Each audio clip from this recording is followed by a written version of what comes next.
Good day mga bossing, meron tayo ditong Toyota Innova na nagpakabit ng ating bi-LED projector fog light 3.0.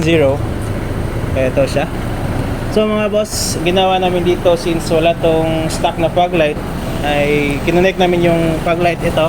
Ito nga mga muna yung 3.0. So yan, fit na fit naman.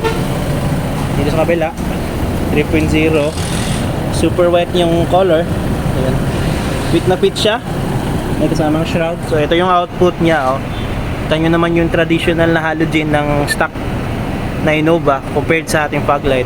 So layo-layo ng difference.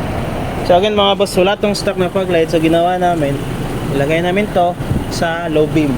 So pag lag on nyo yung low beam, sama na itong fog light.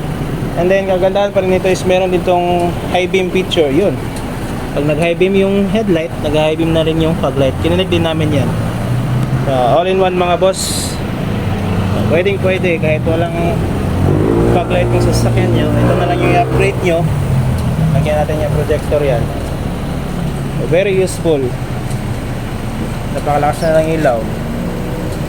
So, kita nyo yung cut off ng violet.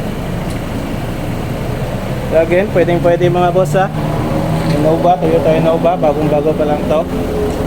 Sabitan natin ng violet projector fog light 3.0. Ayan. Wala siyang stock na fog light.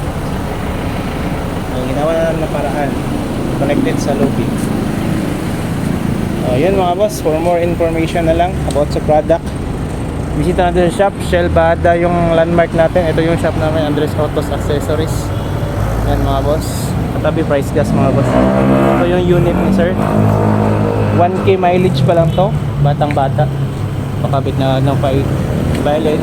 Dahil alam naman natin na napakain na talaga ng mga stock ng ilaw ngayon. Ito yung mga service offer na post na lang. Contact details, open Monday to Sunday 9 AM to 5 PM. Okay mga boss, Toyota Innova. So peace.